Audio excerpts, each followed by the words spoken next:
mais on s'autorise à penser dans les milieux autorisés. Alors ça, c'est encore un autre truc. Les milieux autorisés, vous y êtes pas, vous, hein.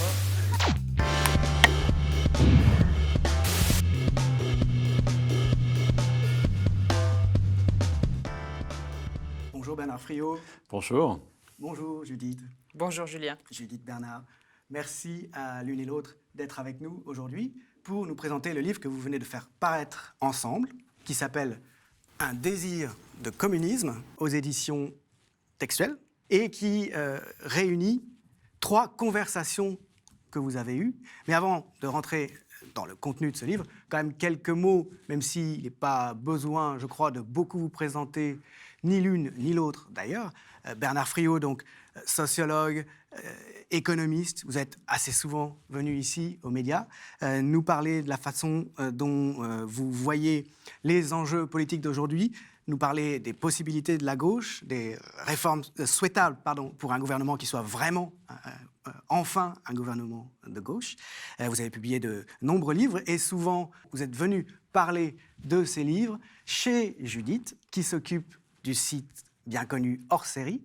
Hors Série, c'est une série d'émissions, un site web qui présente des entretiens très approfondis avec des intellectuels, des gens qui font des allers-retours entre le savoir et la politique, le savoir et l'action. Il y a aussi des entretiens liés à la sphère artistique.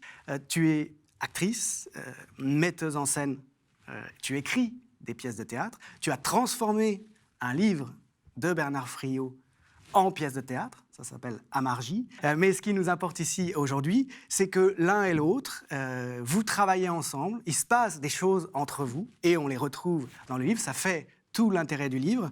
Dans cette très belle petite préface que tu écris au livre, Judith, tu expliques qu'ensemble, eh bien, vous avez fait vivre l'art de la conversation. Et tu rappelles d'ailleurs que la conversation, ça vient étymologiquement de conversare, c'est-à-dire vivre ensemble. Et tu parles de la façon dont les échanges d'idées, les lectures approfondies que tu fais et auxquelles tu confrontes tes invités, en l'occurrence Bernard Friot, font naître des formulations, de nouvelles idées, éclairent l'un et l'autre, ton invité et toi.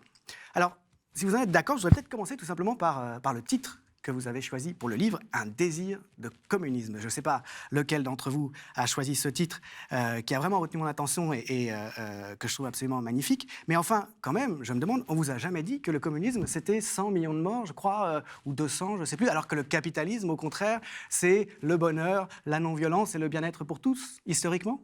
Comment osez-vous un titre pareil? Alors, je ne veux pas dénoncer, mais le titre est de Bernard. C'est lui qui a eu ce désir-là, de ce titre-là. C'est un beau titre, Ouais. ça m'allait déjà d'un point de vue esthétique, disons. Tout à fait. Ça correspond alors à un désir déjà de mettre le mot communisme, un désir de moi de mettre le mot communisme sur la table, beaucoup plus qu'il ne l'est, y compris moi je suis au Parti communiste, chez les militants communistes, qu'ils soient au parti ou qu'ils soient hors du parti d'ailleurs, il y a une forme d'autocensure sur l'usage du mot, mais qui n'est pas que de l'autocensure, qui vient aussi d'une culture militante qui prévoit des étapes avant le communisme. Il faut d'abord prendre le pouvoir d'État, puis le socialisme, et puis le communisme. Et je n'adhère pas du tout à cette chronologie-là. Ça fait beaucoup penser à ce que Judith dit justement dans sa préface, quand elle souligne que, alors, je la cite, que nous sommes écrasés par le rouleau compresseur du capitalisme néolibéral, eh bien, votre pensée fait apparaître le déjà là des institutions communistes qui sont à notre disposition. C'est-à-dire que bien plus même que de réhabiliter un mot interdit, finalement, contre l'autocensure, eh bien, vous montrez combien il s'agit d'un agencement. Le communisme, dont certains éléments sont déjà là. Finalement, il n'y a pas à opposer, comme on le fait d'une manière idiote, en fait, mais bien pratique, révolution et réformisme. La manière dont vous prenez les choses, et c'est ce qui fait sans doute aussi le succès de votre pensée, tout l'intérêt qu'elle reçoit aujourd'hui, c'est que vous présentez à la fois des ambitions qui semblent improbables, tant on est écrasé aujourd'hui par la chape de plomb du néolibéralisme, par l'interdiction de penser autrement, mais quand vous dépliez, ce que vous proposez, c'est déjà largement là. Et on voit que ces ambitions folles sont en fait faisables, elles sont à notre portée. Alors, j'oppose révolution à réformisme. Oui. Mais effectivement, après un long travail sur moi-même comme chercheur, à vrai dire, et comme militant, mais y compris comme chercheur, j'ai découvert un déjà là communiste auquel je ne m'attendais pas, parce que j'avais été formaté, comme tout le monde, mon domaine de recherche, c'est la sécurité sociale, et j'avais été, comme tout le monde, dans les rares cours sur la sécurité sociale qui existent à l'université, il y en a très peu, mais enfin, dans ceux que j'avais eus, c'était le résultat de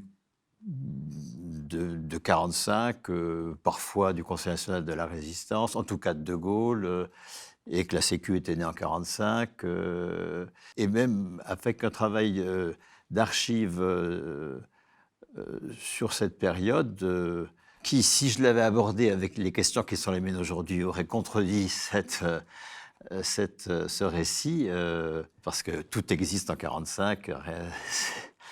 La Sécu est totalement là en 45 et même pléthorique. Il a fallu que, contre moi-même, contre cette militance du Parti communiste qui attend le communisme pour demain, je me rende compte que la date centrale dans notre affaire, c'est 46, une date qui est complètement gommée, que c'est en 46 que précisément s'opère une subversion de la sécurité sociale, s'opère aussi une reconnaissance du statut de la fonction publique, enfin un certain nombre d'éléments qu'est nationalisé EDF-GDF, ça, la date était connue, mais cet antagonisme entre 45 et 46...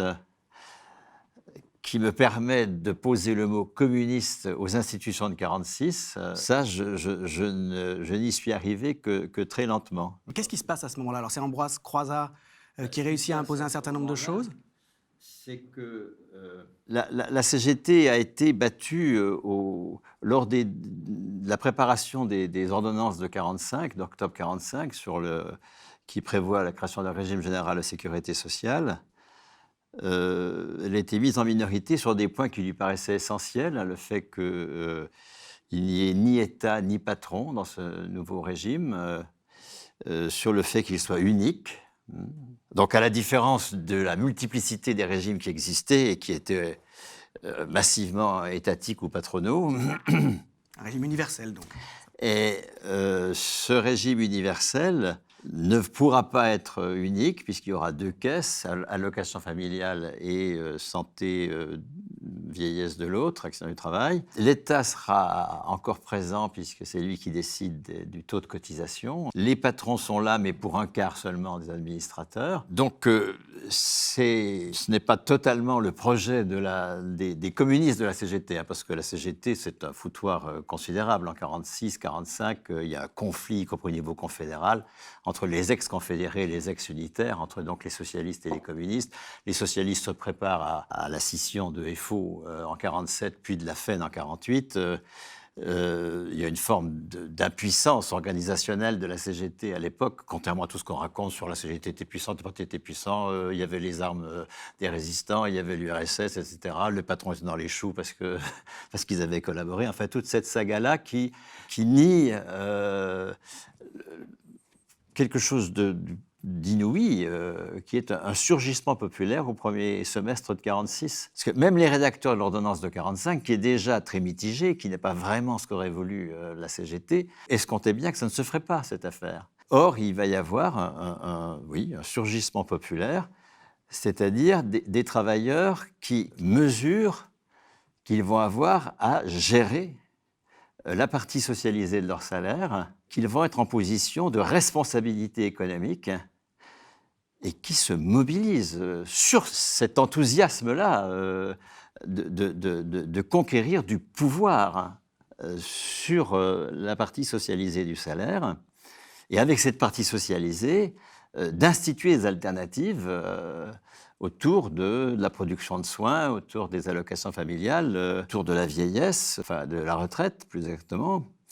Et cette mobilisation-là va produire une subversion. Pas totale, parce qu'encore une fois, le cadre des ordonnances de 45 limite la potentialité de subversion, mais il y a bien subversion, et subversion sur lequel je mets le mot communisme. Si par communisme, on entend la souveraineté des travailleurs sur le travail, et à travers l'unicité du régime, sa gestion ouvrière, enfin partiellement bien sûr, hein, l'unicité de la cotisation, son caractère interprofessionnel, on a une institution nouvelle et qui va être combattue immédiatement. Dès 1947, le patronat crée contre le régime général, par exemple en matière de retraite, le régime complémentaire des cadres, la GIRC. Pendant toutes les années 50, le taux de cotisation ne va pas bouger, tellement le patronat réussit à obtenir de l'État qu'il ne permette pas l'extension de ce régime communiste, de ses prémices communistes, d'une gestion par les travailleurs eux-mêmes du travail, des institutions du travail, hein, de la socialisation de la valeur qui permet d'instituer autrement le travail. Donc là, ce n'est pas du réformisme, hein, c'est de la révolution, mais c'est de la révolution pas au sens prise du pouvoir d'État, puis socialisme, puis communisme. C'est une révolution qui a eu lieu dans une large mesure, contre laquelle se bat une contre-révolution patronale bourgeoise, dont l'action actuelle d'Emmanuel Macron est sans doute le sommet, mais qui est dans la continuité. Autrement dit, les choses étaient déjà là, je veux dire, même si ça se radicalise en ce moment. Et ce que vous montrez bien, c'est que justement, ce communisme, il est à cultiver à partir de cet héritage.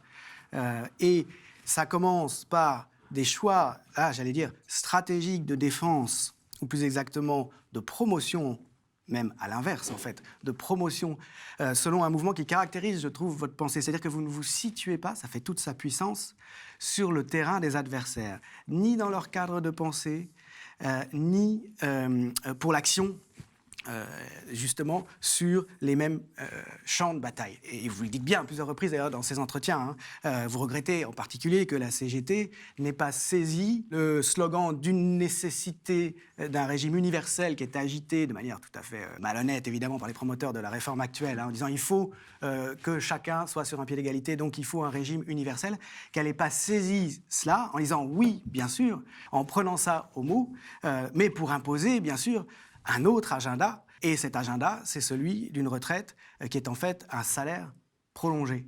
Mais on est tout de suite arrivé au troisième entretien de ce livre, celui sans doute dont on va du coup le plus parler. On peut peut-être quand même rappeler d'abord le contenu rapidement du livre. Il y a deux entretiens, pardon. Au départ, Judith, tu peux peut-être...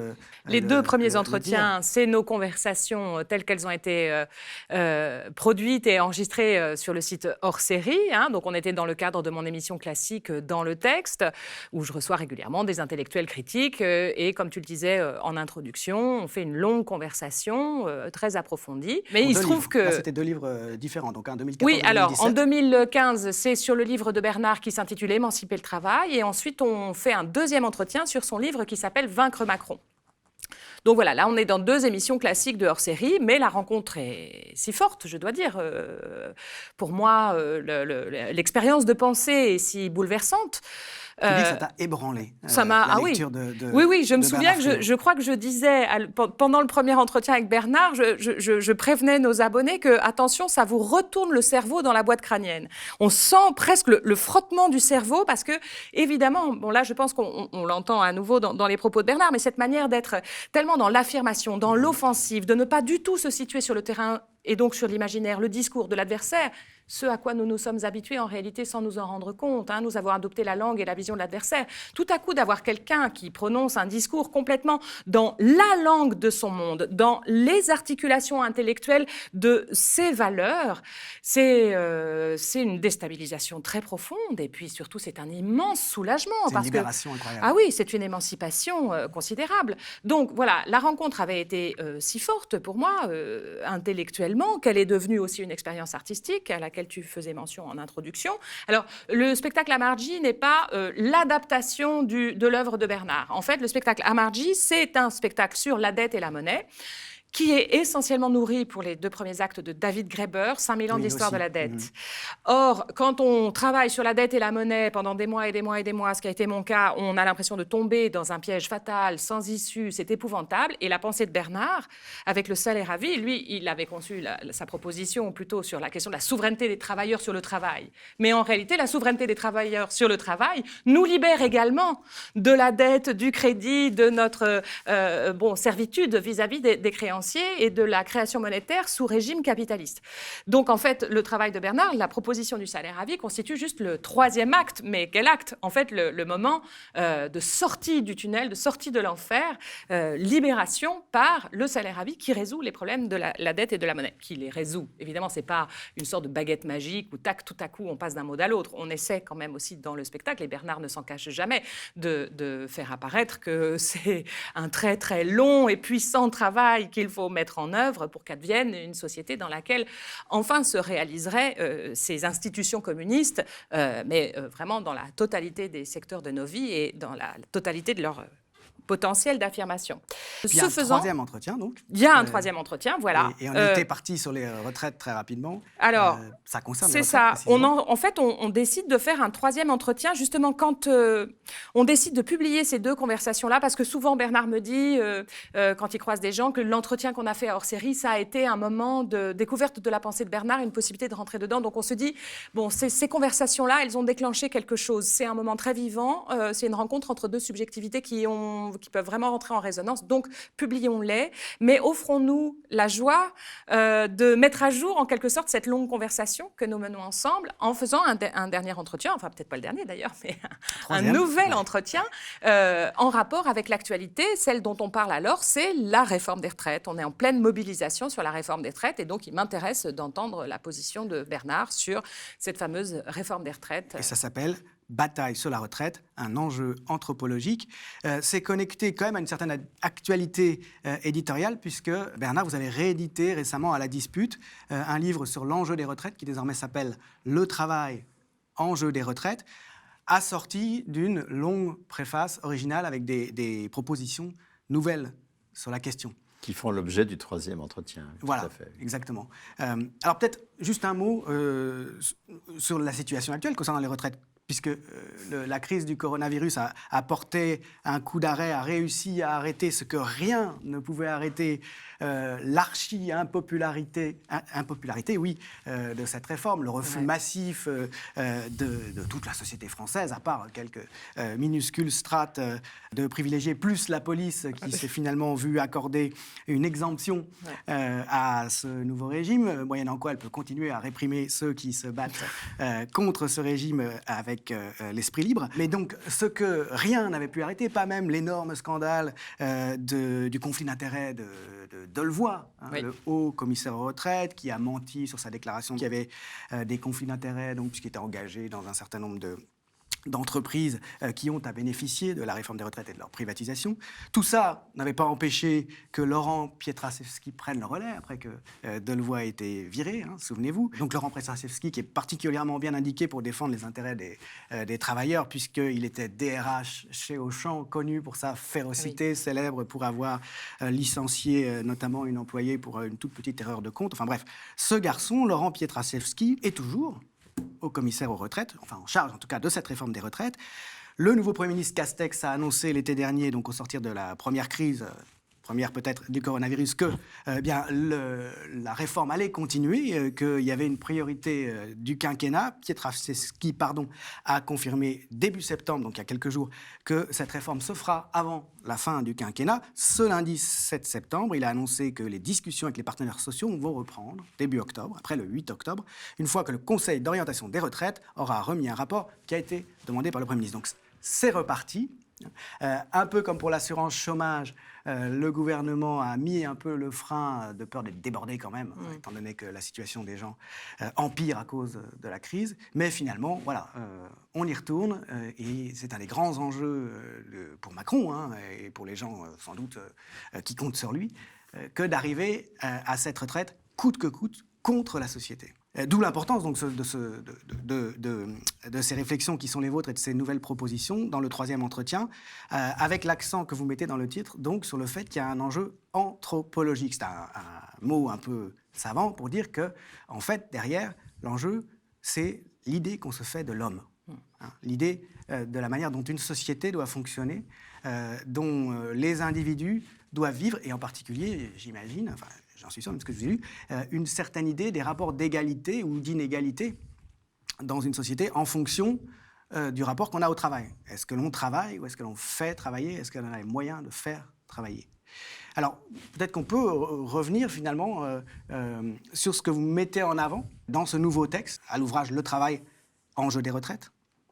Oui, parce que la mobilisation de l'automne et du printemps dernier, interrompue par le confinement, était très vive, comme vous le rappelez, mais elle l'avait été aussi en 2010 et en 2003, hein,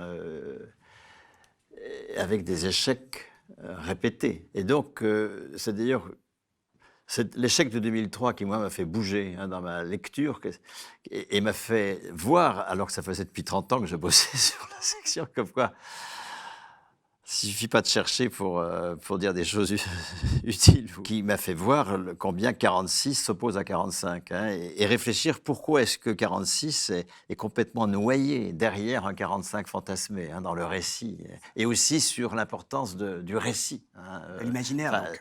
Je m'adresse à un historien et je sais combien les historiens ont une responsabilité dans la création du récit. Et cet échec de 2003, confirmé en 2010, augure d'un possible échec en 2021 si nous continuons à nous battre sur les mêmes thématiques. Hein. C'est-à-dire sur une thématique en termes de répartition de la valeur économique. Alors, est-ce que le régime par points entraîne une répartition avantageuse pour les salariés, égalitaire pour les salariés? Ou est-ce que le régime de par annuité entraîne une répartition à l'avantage des salariés, plus égalitaire pour les salariés? Ces questions-là ne sont pas nulles, je suis d'accord, mais elles sont secondes. Elles nous mettent déjà sur un mauvais terrain. On les a mobilisés déjà dans 2 batailles perdues. Il faudrait peut-être arrêter de les mobiliser, arrêter d'être sur ce terrain. Comme vous le dites, effectivement, mettre en avant notre agenda, ne pas être en permanence en réponse défensive à l'agenda de nos adversaires. Et notre agenda, c'est celui de Croizac quand il pose les retraités comme des travailleurs, hein, non pas comme d'anciens travailleurs qui ont droit au différé de leur cotisation. C'est ce que le patronat va créer en réponse en 1947 et ce dont Macron veut aujourd'hui faire la matrice d'un régime universel. Les travailleurs, c'est un attribut de la personne que d'être travailleur. C'est ça la question anthropologique que vous signalez. Dans le capitalisme, on est travailleur par intermittence, hein, puisque on est travailleur lorsqu'on mène une activité qui est validée socialement comme du travail, comme productive. En dehors de cela, on n'est pas travailleur. On l'a vu très bien pendant le confinement. Hein. La forme idéale typique du travailleur dans le capitalisme, c'est le travailleur indépendant. Les travailleurs indépendants qui n'avaient pas d'activité, ma foi, ils étaient dans les choux. Hein. Ils n'ont eu aucune ressource. Ils n'existaient plus au regard du travail. Pourquoi? Parce que nous n'existons au regard du travail qu'à la mesure de l'activité validée comme productive par des marchés sur lesquels nous n'avons pas de prise, au demeurant, du travail ou des biens et services. Les travailleurs ayant un emploi ont pu conserver une partie de leur salaire grâce au chômage partiel, mais un chômage partiel qu'ils auront à se repayer sous forme d'impôts ou d'austérité au cours des prochaines années, parce que ça s'est fait par un endettement de l'État qui va être assumé par les salariés eux-mêmes, bien sûr, pas par les employeurs. Qui va enrichir des créanciers, bien sûr. Les fonctionnaires ont conservé leur salaire, parce que les fonctionnaires ont un salaire à la qualification personnelle. La qualification n'est pas celle de leur poste, comme dans l'emploi de la convention collective. Dans le privé, ce n'est jamais le travailleur qui est payé. Ce n'est pas lui qui est reconnu comme productif, c'est son poste. Et c'est le poste qui est le titulaire des droits, et s'il n'a pas de poste, ben, il est sans droit. Quelles que soient ses compétences effectives. Oui, dans la fonction publique, c'est ça la grande nouveauté, qui est une nouveauté aussi assumée par les communistes dans la loi Thorez d'octobre 1946. La qualification n'est pas celle du poste, on ne relève pas d'une convention collective, mais de la personne, on relève d'un grade, et ce grade lie à notre personne la qualification. Et c'est pour cela que nous ne connaissons pas le chômage en tant que fonctionnaires. Nous sommes titulaires de notre grade, c'est-à-dire de notre salaire. Et si nous entrons en retraite, c'est avec notre dernier salaire, enfin dans la continuité de notre dernier salaire, sans même qu'il y ait eu de cotisation, puisque les fonctionnaires d'État, en tout cas, ne cotisent pas. Il n'y a pas de caisse de retraite. C'est le Trésor public qui continue à les payer. Pourquoi ? Parce que la socialisation de la valeur qu'opère l'impôt dans le Trésor public va permettre d'attribuer à la personne des fonctionnaires un salaire à la qualification personnelle. Et ce que le confinement nous montre, c'est l'infinie supériorité de ce dispositif sur l'indépendance ou sur même l'emploi du privé, et la proposition de généraliser ce dispositif. Qui est Donc, la vôtre être sur notre agenda, c'est profiter de tous les débats publics, de tous les conflits, pour généraliser, étendre le salaire lié à la personne et non pas au poste. C'est votre ligne maîtresse de salaire ou à vie. à l'activité comme dans le privé. Oui, c'est la proposition concrète, c'est que refaire le geste de Croizat, le geste de Croizat en 1946, c'est d'étendre aux salariés du privé le dispositif des fonctionnaires. On ne tient aucun compte des cotisations. C'est un salaire de référence qui est le fondement du calcul de la pension. Ce contre quoi le patronat va créer, évidemment, le mode capitaliste de retraite, c'est-à-dire j'ai cotisé, j'ai droit dès 1947, mais après l'élimination des communistes. Qui sortent du gouvernement à ce moment-là, qui sont expulsés du gouvernement. C'est en mai, là c'est en mars. Mais enfin, lorsque ça se passe en mars 1947, Croizat n'a plus du tout de pouvoir politique. Il est encore au ministère, mais il va être vidé en mai 1947, etc. Enfin, refaire ce geste aujourd'hui, c'est pas faire des calculs pour savoir comment on va perdre.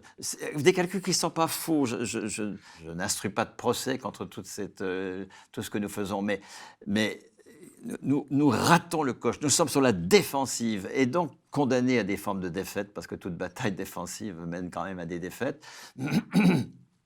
Tant que nous ne refaisons pas le geste communiste de Croizat, c'est pour ça qu'il faut insister sur le déjà là communiste, qui consiste à continuer à dissocier encore davantage le salaire du poste pour l'associer à la personne, en posant les retraités à 50 ans. Je propose 50 ans, mais ça aurait pu être un autre âge, mais c'est parce que je prends 50 ans, parce que c'est un âge qui est extrêmement audible aujourd'hui. À 50 ans, vous êtes sûr de ne pas retrouver un emploi aussi qualifié si vous êtes licencié, c'est une certitude. À 50 ans, si vous êtes dans l'emploi, vous êtes exaspéré de ne pas pouvoir donner votre mesure, parce que vous êtes complètement ficelé par le management, par les actionnaires, etc., par des directions de services publics qui sont complètement dévouées à une mise de l'État au service du capital. Et donc, c'est à 50 ans qu'on pourrait aujourd'hui attribuer le salaire à la qualification personnelle, c'est-à-dire chacun devient titulaire de son salaire à 50 ans. Quoi qu'il fasse. Si ce salaire, oui, bien sûr, quoi qu'il devienne, si ce salaire est inférieur au salaire moyen, je pense qu'il serait normal qu'à 50 ans, on soit au salaire moyen. La CGT préconise de doubler le salaire au cours de la vie professionnelle. Ça veut dire qu'à 50 ans, on doit avoir le salaire moyen. Le salaire moyen, c'est 2 300 € aujourd'hui. Donc, je propose qu'à 50 ans, tout le monde devienne titulaire de son salaire, un salaire porté à 2 300 € s'il est inférieur, et un salaire ramené à 5 000 € s'il est supérieur, parce que le Covid a montré comment légitimer une hiérarchie des salaires de plus que de 1 à 3. Qu'est-ce qui fait que les premiers de cordée méritent 3 fois plus que les premières de corvée? Enfin, tout ça. C'est un débat que nous avons eu pour les statuts du média qui est en train de se transformer en coopérative. Et il y a eu un débat très, très fort là-dessus. Et finalement, si j'ai bien compris, l'échelle sera maintenue de 1 à 3. dans notre future coopérative? Alors 1 à 3, disons qu'on pourrait, oui, anticiper du 1 à 1, mais 1 à 3 parce que c'est ce qu'on observe dans l'écart interdécile. Donc c'est pas entre le plus petit et le plus grand des salaires, mais c'est entre les 10% les moins payés et les 10% les plus payés. L'écart interdécile dans les conventions collectives, dans le statut de la fonction publique. Le rapport, l'écart interdécile est à peu près de 1 à 3.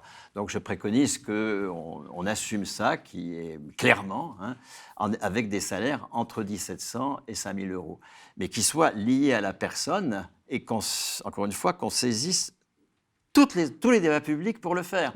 Donc, le débat sur la retraite, eh bien, instituons le salaire à la qualification personnelle à 50 ans. Mais avec une responsabilité pour ces cinquantenaires qui sont en pleine possession de leurs moyens, c'est soit ils quittent leur entreprise, puisqu'ils sont titulaires de leur salaire, ils peuvent quitter, ils n'en peuvent plus, ils trouvent qu'il n'y a plus d'avenir pour eux dans cette entreprise, ils la quittent, mais ils vont soutenir toutes les entreprises alternatives, Dieu sait si elles sont multiples, qui naissent aujourd'hui dans une optique anticapitaliste claire, pas toujours clairement communiste, c'est ce que je souhaiterais d'ailleurs, mais en tout cas dans une optique anticapitaliste de la part de tout un tas de dissidents. Je pense qu'il y a une forme aujourd'hui de dissidence en matière de travail, de toute une partie de la population qui ne veut plus travailler pour faire de la merde pour le capital. Et ça rejoint Graeber, bien sûr. Oui, et donc les jobs de merde. Ces cinquantenaires-là peuvent venir apporter toute leur capacité de travail à des entreprises alternatives qu'ils vont conforter ainsi. Qui ont du sens. Qui ont du sens.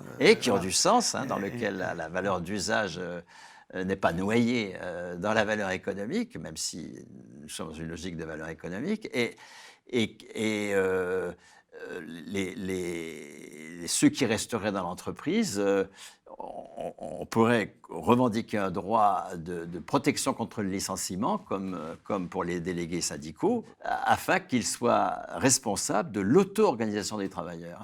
Je pense que l'échec des mobilisations de 2003 et de 2010 rejoint d'autres échecs, parce que le syndicalisme est en grande difficulté aujourd'hui, parce que depuis 30 ans, 40 ans, il accumule une forme d'impuissance qui, pour moi, vient de ce qu'il n'a pas encore sauté le pas, que ce qui est à l'ordre du jour aujourd'hui, c'est la conquête du pouvoir sur le travail. Tant que les travailleurs acceptent de faire un travail qui ne correspondent pas à ce qu'ils estiment être du bon travail, tant que dans les salles de profs, dans les lycées qui m'invitent, j'ai des collègues qui se lamentent sur les programmes, mais qui acceptent de les faire, tant que des ouvriers d'État de l'armement qui politiquement refusent que la France vende des armes, accepteront de produire des armes qui sont vendues, enfin on peut multiplier les exemples, il ne se passera rien. C'est ça le point central. C'est la maîtrise des travailleurs sur le travail. C'est là que nous en sommes aujourd'hui. C'est ce déplacement qu'il s'agit de faire. C'est ce désir de communisme. Qui rencontre chez les jeunes générations un intérêt tout à fait spectaculaire. Bernard et moi, on a eu l'occasion de faire une présentation du livre il y a 2 jours au Lieu-dit, le bar parisien habitué de ce genre d'événement. On a été très frappés d'abord que la salle soit pleine, mais surtout qu'elle soit pleine de vingtenaires et de trentenaires. C'est-à-dire que ce très beau titre sur lequel tu démarrais, l'affirmation de ce désir de communisme. Alors toi, tu disais un peu par ironie, par provocation, mais communisme, vous vous souvenez, tant de millions de morts, etc. Oui, alors qu'est-ce qu'ils ont les vingtenaires et les trentenaires avec cette mémoire des millions de morts? Ça veut dire qu'ils auraient oublié? Non, peut-être qu'ils ont entendu dans la proposition de Bernard, ils entendent que ce qui est proposé, c'est la souveraineté sur le travail, c'est enfin redonner du sens à nos activités, c'est affirmer qu'on est maître et souverain sur ce que nous faisons de nos vies, de nos activités. Et je pense là que Bernard, du haut de sa longue expérience d'historien de la sécurité sociale, rencontre un désir très jeune et très puissant de reprendre la main. À la limite, c'est peut-être plus notre génération à nous, les quasi-cinquantenaires, qui sommes encore très impressionnés par la censure sur le mot communiste, puisque nous avons grandi, on a vécu notre adolescence dans les années 80, où l'anti-totalitarisme, l'anti-communisme était à son apogée. Donc ça tenait lieu de penser. Voilà, nous on a eu une formation intellectuelle et culturelle à un moment où le mot était communiste était au maximum de son tabou. Donc sans doute pour notre génération, c'est plus compliqué d'aller rencontrer les formulations et la proposition de Bernard. Mais en tout cas, chez les jeunes générations qui sont dans la dissidence que Bernard évoquait, hein, qui font sécession avec les propositions capitalistes du travail, pas question d'aller produire de la merde dans des systèmes de management absolument toxiques, et donc ils font sécession, ils font rupture, mais Bernard souligne souvent que les sécessions et les ruptures individuelles ou micro-communautaires sont marginales et condamnées à la disparition ou à l'épuisement si il n'y a pas un geste massif des travailleurs pour aller conquérir la souveraineté sur le travail dans les institutions du travail. Vraiment, pas seulement dans les marges, les ZAD et les squats. Ce sont des lieux d'expérimentation très précieux, mais il faut aussi le faire à l'éducation nationale, dans nos salles de profs, par exemple. Vous avez une discussion là-dessus, hein, dans ce troisième entretien, sur la stratégie.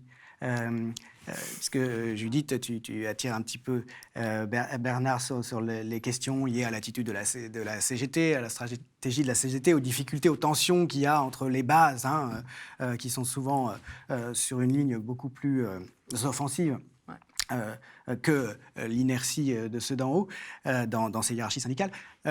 Et vous évoquez aussi ce réseau, au passage, ce réseau salariat que vous animez. Non, je ne l'anime pas. Bernard, Je suis un des cofondateurs. Donc vous êtes un des réseau cofondateurs, salariat, pardon. mais il s'anime tout seul. C'est ça. Nous avons des statuts qui font qu'il n'y a Oui. pas de chef chez nous. D'accord. Non, oui, voilà, Et d'accord. il n'y a pas de leader charismatique. Et il y a Non pas plus. de Je le leader précise charismatique pour non tous plus. ceux D'accord. qui me prêtent ce genre de statut. D'accord. Mais donc, le réseau salariat, Judith, tu demandais, mais est-ce que c'est pas un syndicat possible? Enfin, est-ce qu'il ne faudrait pas refonder un syndicat? C'était ta question. Ouais. À quoi À quoi je réponds non, hein, parce que moi, j'ai plutôt l'habitude, je suis catholique, je reste dans l'Église catholique, je ne vais pas chercher un truc pur. Si chercher des trucs purs, c'est se faire des illusions complètes. Moi qui croyais que le communisme, c'était la volonté destructrice et exterminatrice presque, de pureté, comme le disent tous nos bons intellectuels. Non, la pureté, c'est dangereux. Je pense que les syndicats sont des organisations de masse aujourd'hui. C'est celles dont nous disposons.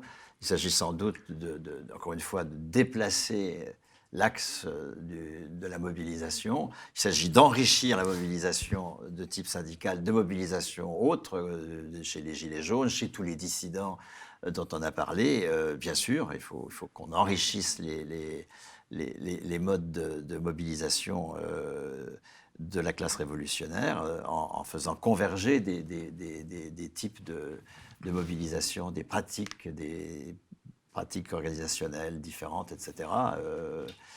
Mais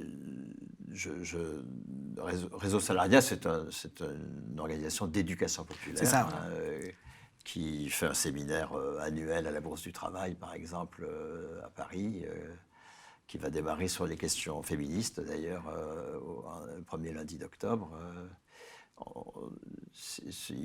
Il a plutôt une vie d'éducation populaire, hein, et puis de contribution à faire bouger alors des choses, par exemple en préconisant avec d'autres des sécurités sociales, de l'alimentation, de la culture, enfin, sur le modèle de la sécurité sociale du soin, de mettre en sécurité sociale l'état de production. On voit bien qu'en ce moment, la sécurité sociale du soin, ça le Covid l'a très bien montré, elle n'existe plus. Pour la première fois, c'est la médecine du tri. Alors, elle n'existe plus en pratique, elle s'est dégradée.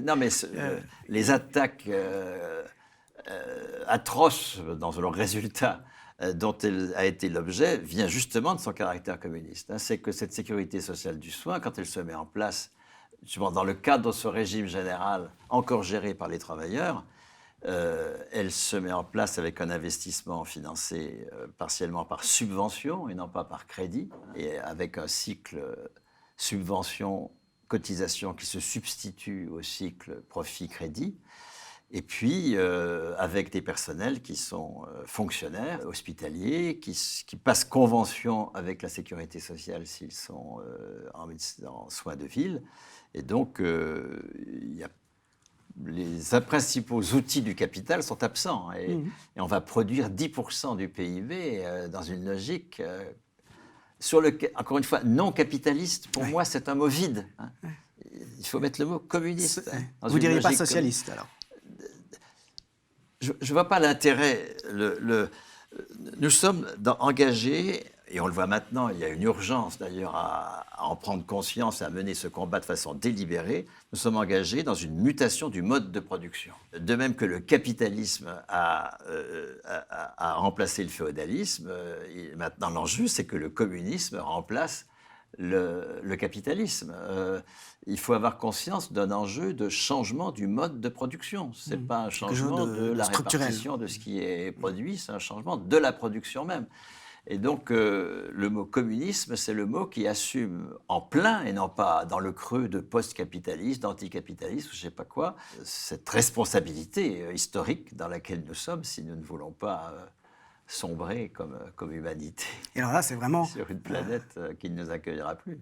C'est vraiment, effectivement, une logique de changement anthropologique, de conception qu'on se fait l'idée de l'homme et de la société. Pour revenir encore au titre de l'entretien, de ce troisième entretien, Bataille sur la retraite, un enjeu anthropologique. Et précisément, j'aurais voulu revenir un petit peu là-dessus en me faisant à nouveau l'idiot, l'avocat du diable, comme au début, quand je parlais des discours grotesques qui assimilent justement un mode de production communiste possible à la confiscation de l'idée communiste par un certain nombre d'États au cours du XXe siècle. Je me fais encore l'idiot de service et l'avocat du diable. À propos de ces questions d'anthropologie, vous voyez bien que le sens commun répond à votre thèse du salaire à vie, du fonctionnariat généralisé, d'une certaine façon, pour utiliser encore un autre mot tabou, en quelque sorte.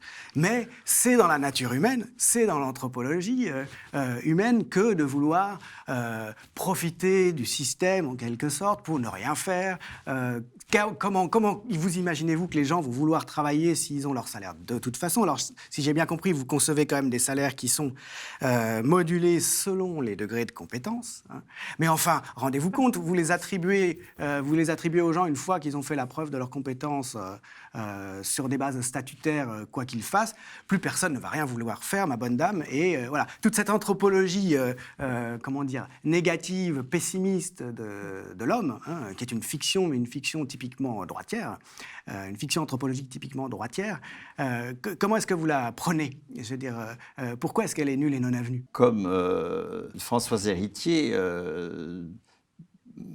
assume, je m'en avis de façon tout à fait éloquente, la question de la domination masculine. Hein. C'est parce que les femmes sont maîtresses de la reproduction que les hommes s'organisent pour mettre dans un carcan l'usage de leur corps. Pour les contrôler. Et qu'il s'agit, à partir du moment où les femmes deviennent maîtresses de leur corps, en tout cas une racine fondamentale de cette domination, se délite. De la même façon, c'est parce que, de même façon que les hommes sont dépendants des femmes fondamentalement pour la reproduction, c'est parce que la bourgeoisie capitaliste est totalement dépendante de nous pour la mise en valeur de son capital, parce que pour qu'il y ait valeur économique, encore faut-il qu'il y ait production de valeur d'usage, qui vont être le support de cette valeur économique, et que c'est nous qui faisons le boulot. On l'a encore bien vu pendant le confinement, c'est quand même nous qui faisons le boulot. C'est parce qu'elle est complètement dépendante de nous qu'elle corsette complètement aussi notre puissance d'agir, hein, s'agissant du travail. Et alors on peut intérioriser ce corset, hein, et nous-mêmes dire « Ah, mais si nous n'avons pas le fouet du marché du travail, nous ne ferons rien, pas travailler. » etc. On peut intégrer le discours de ces maîtres, c'est sûr, ça existe cela. Hein. Mais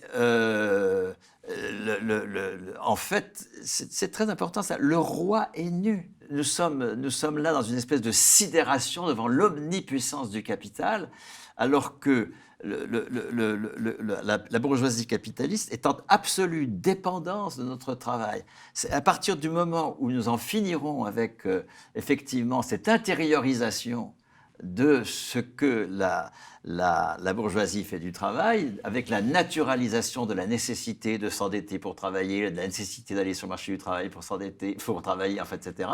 Quand on en finira avec cela, comme les femmes en finissent avec le corset dans lequel les hommes mettent leur corps, l'usage de leur corps, on verra.